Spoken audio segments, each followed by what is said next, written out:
Hi, I'm Anthony Evans. I'm Stacy Kaiser. And this is The Power of Perspective. The Power of Perspective is a series of conversations that we're going to have about things that we all have or will go through. My desire, along with Stacy, is to make sure that you come to the conclusion that lifelong change can happen when you realize the power of your perspective.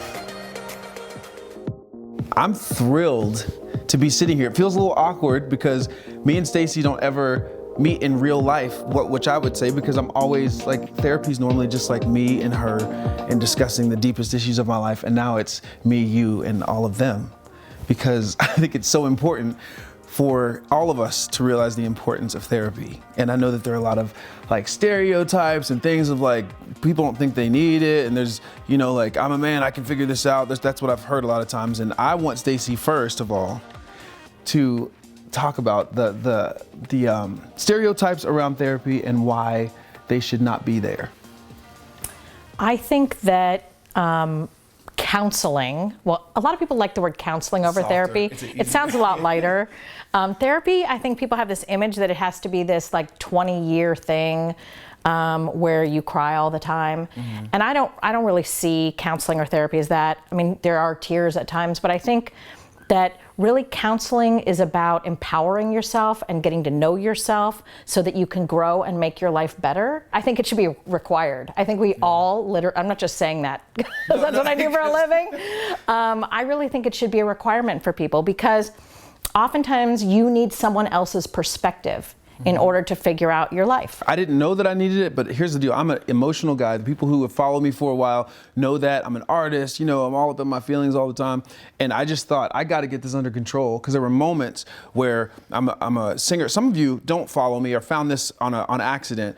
I am a singer and artist, and so I'm always on the road doing that. And I started to feel crazy because I would be on the stage, I would be going through so much in real life and then have to go button up for an hour on the stage. And that dichotomy was making me feel nuts.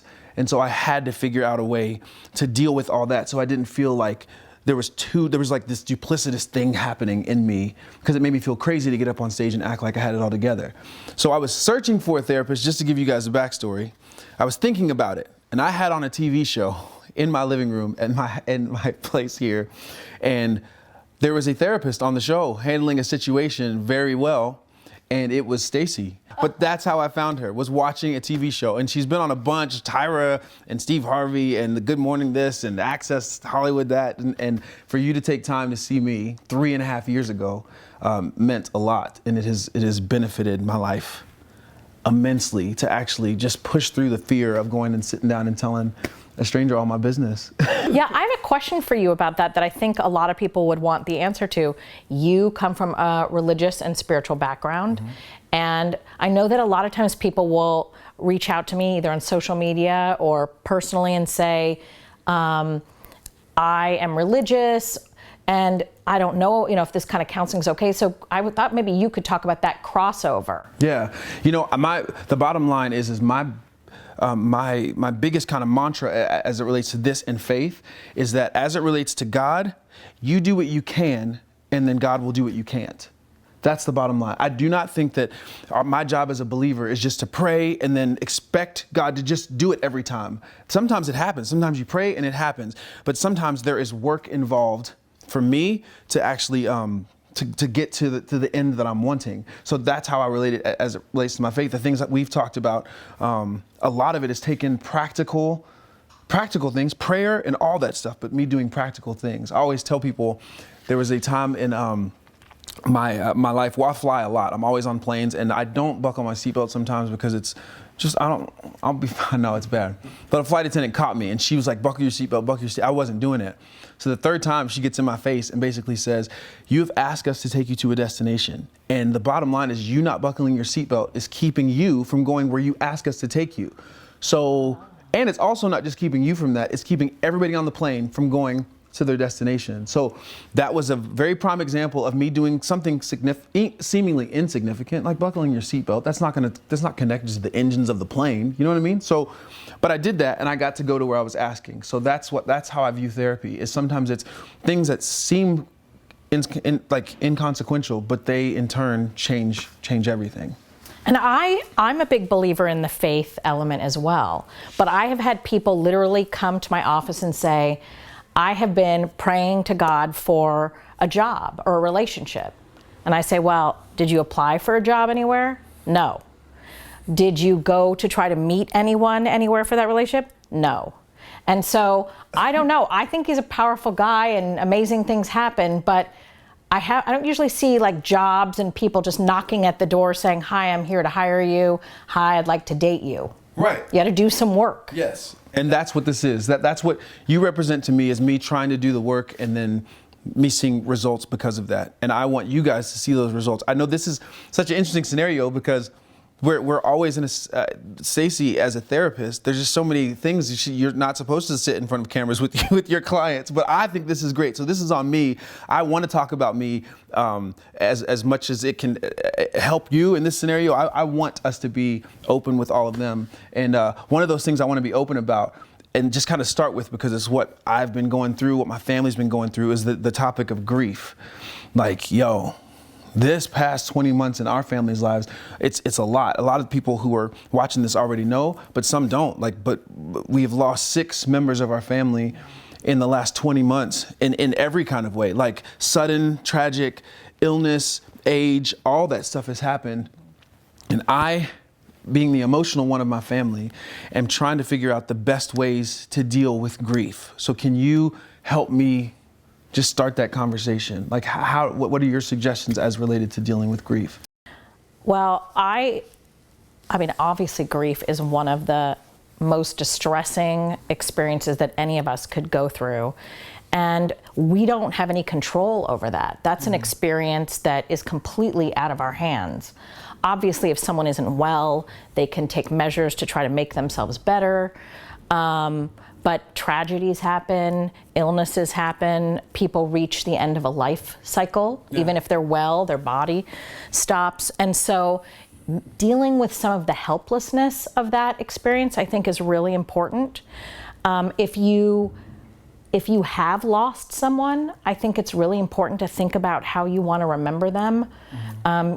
You've done some cool things. Like, yeah. This is about my mom. Yeah. So I think, I always recommend that people ask themselves, like, what is the legacy that this person has left that I want to carry with them? And it could be something really simple. For example, I have a relative, my grandmother loved to feed people. And one of her favorite things to do was to make tacos. And she would have what she called cocktail hour. Mm-hmm. Yes, she liked to have her drink.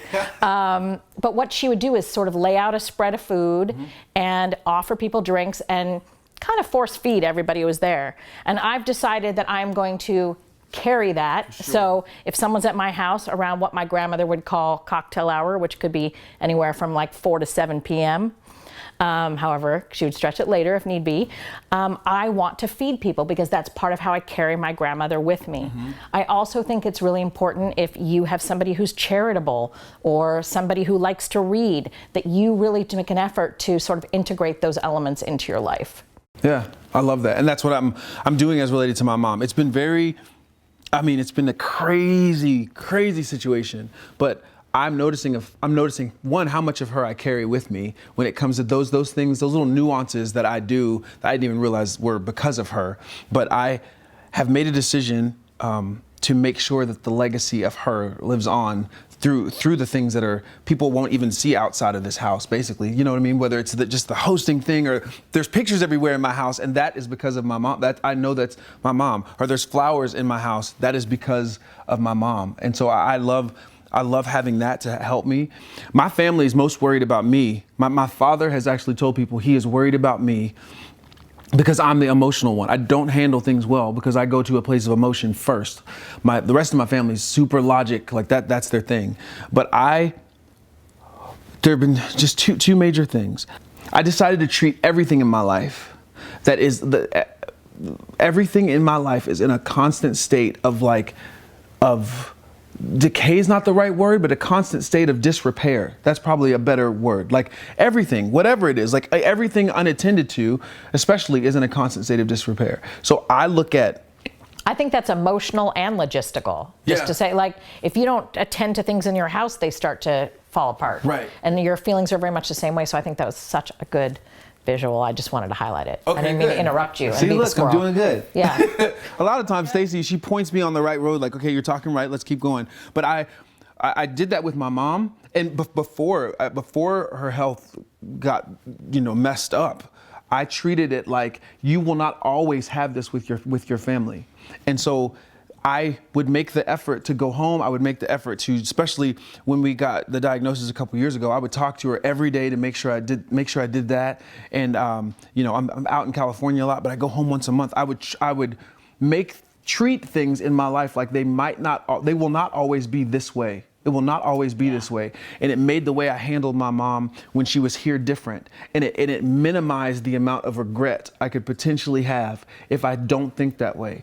And I don't feel like we naturally have that mindset, like humanity in general. We act like this is all promised and going to be here all the time. And that makes you, your regard for it kind of go down a little bit, or the way you take care of it kind of go down. And then the other thing, that's one thing, that things are in a constant state of disrepair. And then also the hope that I have because of my faith, like to treat things like that and then to know on the other side of that disrepair is hope. That is why I feel like I'm doing okay right now. I tell everybody I'm at a C- as it relates to grief, which is not the best, but you can go to the next grade with C's. You know what I mean? Like you can move on to the next stage with those. I feel like that has been the best thing for me, like those two thoughts. Treat things like they won't always be there, and then the hope that we have in faith that this isn't the end. And so, do you have any thoughts around those things that I just mentioned? To your first point, there is an expert in grief. Her name is Elizabeth Kubler-Ross. She is sort of the guru that all of us go to about grief, and she says that there's these 5 stages of grief. Mm-hmm. There's denial, bargaining, anger, depression, and acceptance. And we don't go through those in order, and not everybody has all of them. But what you're actually talking about is avoiding the bargaining stage when somebody is still with us. Because what ends up happening when we lose someone, and by the way, we're talking about loss in terms of passing. Right. But there's also loss where if you have a toxic person in your life and you have to get them out, or a breakup could even be. All that stuff. Those things too. And so what I always recommend that people do is, if you're still involved in a situation, that you do everything that you can so that you aren't doing the coulda, shoulda, wouldas, which is the bargaining. And that's what I think you did an amazing job, what you're saying with your mom about really not wanting to have any regrets. There's nothing worse than grieving a situation than also racking your brain thinking all of the things that you feel like you did wrong in the situation or didn't do enough of in the situation. Oh, I can't imagine. I really can't imagine that at all. What do you told me at one point in one of our sessions, like, go to your roof, pull out a picture of your mom. Well, because I move fast. Like, I'm always doing something. That's one thing my mom said to me before she passes. Like, y'all, meaning the 4 of us, y'all need to learn how to stop and smell the roses. Y'all need to chill, especially you, Anthony, because you always are doing something. But there was a moment in our last session, you told me you need to take a beat, go to the roof, do whatever it takes, grab a picture of your mom, watch the sunset, because my mom loves sunsets, and face that emotion. What do you say as it relates to not using whatever it is, busyness or whatever that thing may be? I'm glad you brought that up. So you described yourself to everyone as sort of the emotional one. Yeah. And so by emotional, we always assume that those are people who are giving time and space for their emotions, but not everyone does. And so you have to give yourself time and space to deal with whatever your emotions are in that grief. Yeah. Now here's the thing. Some emotional people or unemotional people don't deal with their emotions, or they try and keep too busy, or they'll drink a lot or use drugs or try and run away from their emotions. And so it's really important, it doesn't matter if you consider yourself an emotional person or not, that you take time to sit with your box of tissues, and it could be with a photo, or a candle, or whatever it is, and allow yourself to feel whatever it is that you are feeling. And the reason for that is it's a release. Otherwise, you are holding it in, and it makes you tired when you hold in your feelings. And so it ends up taking someone who might be a C- down to like a D or a D-. Yeah. So, yeah, you're right. You're so right with the holding in emotions and being too busy and like, I think I've I think I need to still work on that a little bit. Yeah, man. I was just about to ask you a question. Oh, holding in emotions. You notice with me when we are in our sessions, listen, we'll be talking and she'll be like, what was that? Sadness just went through your eyes. And I'm just talking about stuff, but you will make me circle back around to whatever the emotion is. Most of the time it's sadness that you'll see in my eyes, but you make me circle back around to that and just stay there for a second. And that again is because you would say that's just because holding in that emotion is just awful for me. Yes, and that circles back why one of the things I think is a benefit of a counselor, because oftentimes, and you all can relate to this, you all have had that friend where you see emotion pass on their face and you're like, should I say something? Shouldn't I say something? How do I say it? What will I do if they end up getting too emotional? And so being in a situation in a safe place with a person who is trained to sort of help you maneuver through it is a great place to let yourself release your emotions, particularly when you are dealing with something really heavy like grief. Yeah. You said trained, and when I think about therapists, because a lot of people tell me, like, I don't need therapy, I can just talk to a friend who are dealing with grief, big things. I don't need therapy, I can just talk to a friend. How important is it to talk to somebody who's trained to understand or are trained to guide you through that versus like, I just got good friends?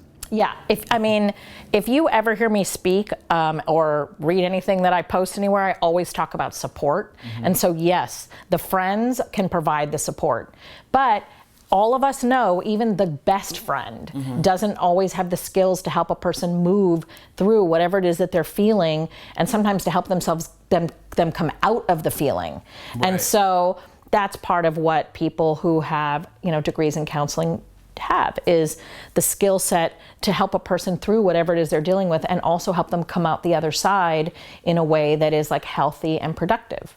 What are some other ways, or what are some ways in general you can come out to the other side of grief? Like I have not been angry, but I thought I would be angry as it relates to this whole scenario. My parents have been like faithful, not that God owes anybody anything, but they've been like faithful to God for 50 years and all this stuff. And I kind of had those thoughts of like, I remember going back to my parents' house one night when my mom was in the hospital, and I opened the refrigerator and saw all the things that my mom had been trying to do. Like, just all the anecdotal things or just non-conventional things. Right. And I just busted out in tears and started screaming in my house, she's trying so hard. She's trying, and it was like this crazy emotional moment for me alone in my house. But how do you keep people, or what do you tell people who might get stuck in the anger, or might get stuck in the sadness, or stuck in that emotion? Like, what are some more practical ways? I guess you've covered a couple, more practical ways to get out. Because that actually scared me. I was like, oh, you're going to be an angry person. Like, I felt like I was headed down that road of just being like, I quit. Right. Well, whenever you find yourself stuck in a feeling, you literally need to do something physical. You need to do a physical movement. So it could be running around the block. It could be fast walking around the block. It could be emptying the dishwasher. Maybe that's why I love boxing so much. Yes, for you it would be boxing. Right. Yeah. But it could be baking a cake if you hand mix the batter. It's about doing a physical activity because it helps sort of flush out the feelings. It could be anger, it could be shame, it could be sadness, that after you give yourself your moment to feel the feeling. So I would say feel the feeling, feel the anger, and then go do a physical movement that will help drive it out. So if it's anger, something where you're boxing or hitting a pillow or running around the block is a great release. And listen, one time, I don't know if I told you this, I did a therapy thing way back in Nashville when I lived there, and they gave me a tennis racket and a pillow and positioned people in the room. My therapist did that to me really? Too once. It sounds so nuts. And I'm like, this is a mess. Like, I was like, this ain't real. But when I tell you the scenario that they painted in the room was all the things I was dealing with were in front of me. And they were like, basically, say how you're feeling to this scenario as you hit that thing. And I started feeling stupid, like this is dumb. And then I blacked out and was beating. I mean, it was the weirdest, craziest thing. But when it was over, the release of emotions was wild. It was wild. And I'm like thinking this is way outside of the box. This is not something I'd want to do. And people I'm sure at home are like, do what? You want me to get a racket and hit a But I'm telling you, I just agree that the physical are hitting bags at my gym that I love so much. When I start punching and thinking about the things that are going on in my life, it feels like this is more than a workout. This is doing something it's to my... It's a release. Yeah, right. Yeah. And like I said, you don't have to hit something. You could literally go run around the block, run on a treadmill, ride a bicycle, fast. It's about pushing the energy, because if you all think about like what anger feels like, it feels like a ball of energy that is just swirling inside of you. So you want to push it out. And sometimes crying actually works too. Anything that is a release. It's just that not everybody enjoys the crying part. Oh, so, no, I hate it. It's over. Yeah. And I feel better. Yeah, but you also, when you were talking, you reminded me of something else that I think is good with grief, especially if you've lost a loved one. And that is to sort of remind yourself, and this can be a healing experience too, how you are like that person, how that person is within you. So earlier I was talking about things you can do like them, but you might say, you know what, I have their eyes, or I have that strong sense of loyalty like they have. And you can hold on to that as a piece of them, even though they're no longer with you. Got it. What if, listen to this. I'm going to tell y'all some personal stuff that's going on. And I think I mentioned it to you, but since losing my mom, I have literally heard her tell me stuff. Sorry, you were talking about hanging on. So to things that, and I'm like, what if, there was a scenario where I was at my house, at my parents' house in Dallas with my dad, who were just making sure it's good, you know, and I was leaving the kitchen to turn everything off, making sure everything's clean like the way my mom likes it. And I literally backed up into the kitchen and was like, good night, we call her Nans. Nani was, I said, good night, Nans, because I literally felt my mom, the presence of my mom there. Then there's like 5 of these, but I'm gonna give you 2. Then the next morning I told my dad, like, where is it in the Bible that you can, is this what the mighty cloud of not mighty cloud, I was about to say mighty cloud of joy, which is a gospel group, but the cloud of witnesses, is that what that verse means? I was asking him these questions because like, I'm feeling mommy with me. Like I feel her and I can hear her with me. Told him that and he was like, so you're really feeling her and hearing her like that? And I was like, yeah, it's crazy. Like as close to audible. Then I walked into the living room after he asked me that, and my mom literally said, keep telling him that. And I walked back in and was like, see, like she just said, keep telling him that. Like, keep telling him that I'm here. And I asked him if he was feeling that, and he said no. And so all that stuff, what are your thoughts on that from the psychotherapist side? Because the church side of me gets confused. Well, I mean, from the psychotherapy side, what I would say to you is you had an experience and that is real because you had that experience whatever it was, wherever it came from. There are some people that have that experience, and there are some people that never hear or connect with a loved one, and they try. And so, first of all, I think that it's a huge blessing, and I think you're really lucky that you are feeling her presence and hearing her speak to you. I think that's why I'm doing okay. Yeah. P.S. By the way, I think that's why I'm at. It's helping you. Yeah. It's totally helping you, right? Sorry. No, but it doesn't happen to everybody, and sadly. And so that's why I'm saying people have to find more contrived ways to connect. But everyone I know who's very spiritual very much believes in that sort of stuff, and say that you have to be open to it, and sometimes people won't have that happen when they're awake. They'll have it in their sleep. Gotcha. They'll have people come to them in their dreams, or you'll be walking down the street and you'll think you saw the person walk by, and then you look and it's not them. People describe that experience as well. So that's I mean, it's a real thing. I'm still trying to figure that out, but that is what the other day I was downstairs in the garage working out, and my mom basically said, your father needs you. And it was clear, and then I just got on the plane and flew home and was just with him. I don't know, and Wow. I don't know, but that's what's going on. And so I'm sure some of you, I think some of y'all mentioned to me, I said that, like I hear from my mom or whatever, and some people were like, me too, on their comments. Yeah, in the comments.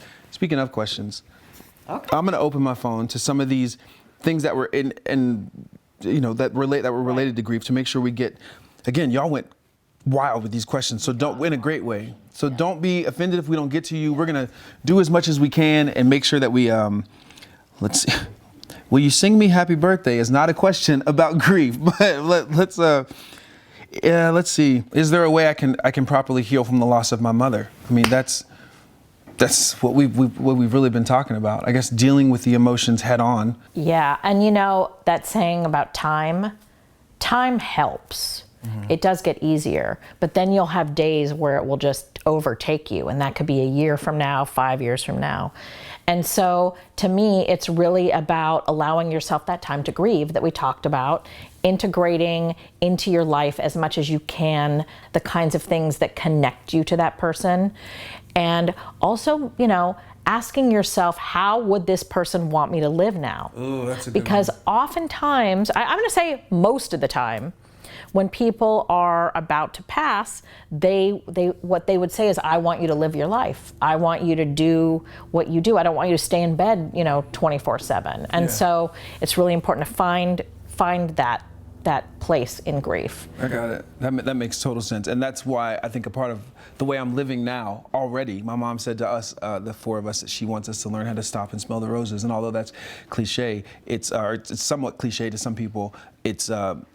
We all super busy all the time. So I literally locked down my calendar for 2020 after she said that I'm not going to do anymore. I'm going to take moments to just enjoy life and enjoy family, enjoy friends, and still make music and stuff, but not from the place of I got to do more. And listen, I think we can all take that lesson from your mom. For sure. We all need to stop and smell the roses. Yeah, for sure. I'm trying to, there was I think there was a lady who mentioned like tragic loss. Like I think it was she lost, I'm sorry, I was having a hard time finding the question. She lost one of her kids in a motorcycle accident kind of vibe.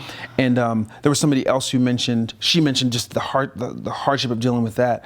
And then somebody along those same lines said they lost somebody tragically, and it was 20 years ago, and they are still angry. Like they're still, I guess the association between tragic loss and dealing with that, because that to me comes with, unexpected to me comes with another level of you didn't get to even think about that, or you didn't get to prepare yourself in some ways. Right. That sounds weird, but are there any specific things that we deal with as related to tragic loss? Well, typically with tragic loss, you do have a much stronger level of anger, and a sense of it being unfair.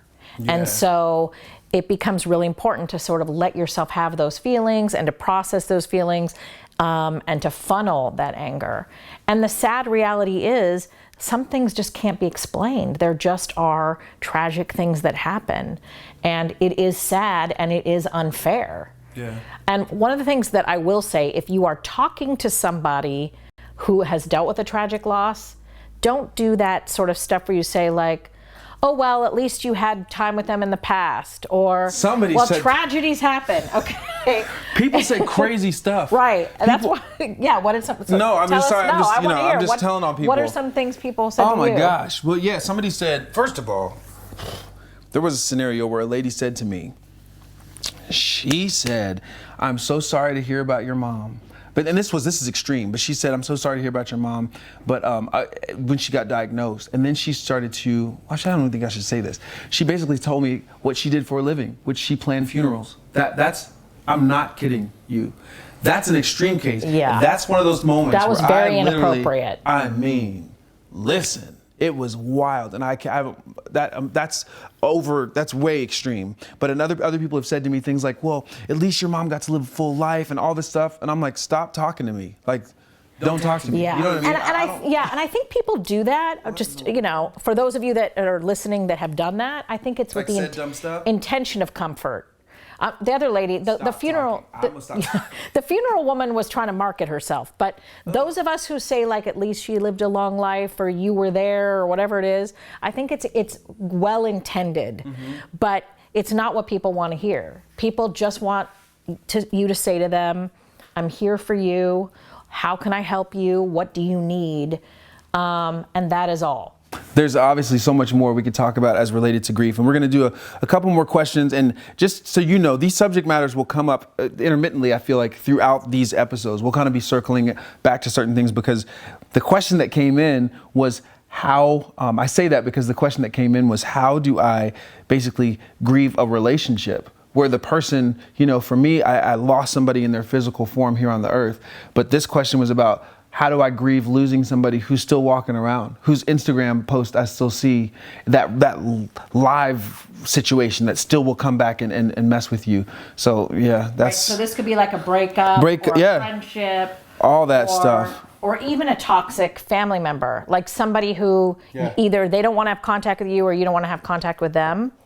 All that. Yeah, and in some ways, I think it's incredibly challenging, especially because you can go look at their social media. You don't even have to look. Your explore page shows you stuff you didn't even ask to see. Yes. Or how I about say the that friend, I haven't been through it or anything. I'm just saying.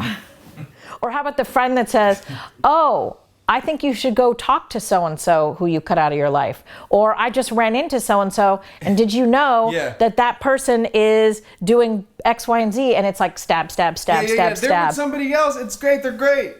What? Stop talking to me. You know what I mean? Right. Or let's say it's a toxic person, like a toxic family member, and you have other relatives who are saying to you, "Hey, you should be talking to them," even though they just completely like crushed you, broke your heart, took your money, ruined your life. All that. Fix it, So, Stacey. What's up? Yeah. Okay. So what I always like to say is, so if somebody has rejected you, so you're now brokenhearted because that person doesn't want to be with you anymore, then you need to let yourself know that they weren't supposed to be there for you. Yeah. That anybody who is supposed to be in your life is going to embrace you and want you around. Yeah. If it's somebody that you know, it's either circumstantial or you've pushed them away because of toxic reasons, I think it's really important to take a look at, you can look at some lessons, like what did I get out of that relationship? Like one of my worst relationships, that person taught me a lot about how to use computers. So I was like, I love it. You know what? Yeah. That is the one thing that I'm going to hold up as like a takeaway, because I'm really grateful. It's made me very computer savvy. It was a long time ago. I think it's really good to look at something like that. I think for some of us, we need to write the negative list too.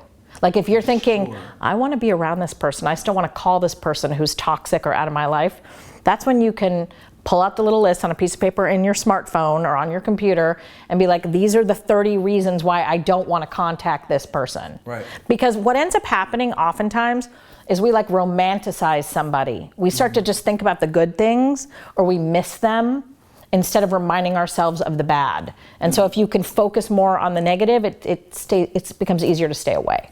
It becomes easier to pull you out of the grief of it all. Yes, but you still have to grieve. Yeah. Even if it's the worst person, most toxic relative, most toxic relationship, you still have to be sad about it, because when you started that relationship, whether you were a child or an adult, you had a dream and a fantasy of how that was going to be. And so you have to grieve the fact that you didn't get what you wanted and that it wasn't what you thought it would be. So interesting. Okay, with all this, we're kind of diving into relationship talk, which is the next episode of The Power of Perspective. So listen, y'all come back and we're going to go more into all this relationship stuff that Stacey's been talking about. But y'all ain't getting too much into my business, but I may give you a little bit. All right, we'll see you guys very soon. One of the things that's helped me with my perspective is an organization called Food for the Hungry. They have allowed us the opportunity to give back to people who do not have anything. Food for the Hungry is sponsoring The Power of Perspective, and I want you guys to go take a look at fh.org/Anthony Evans, fh.org/Anthony Evans. They give us the opportunity to supply kids with food, education, essentials, disaster relief. People who don't have anything get a lot. I've been to visit my kid a few times, and they are doing what they say. So thank you, Food for the Hungry, for making The Power of Perspective a reality.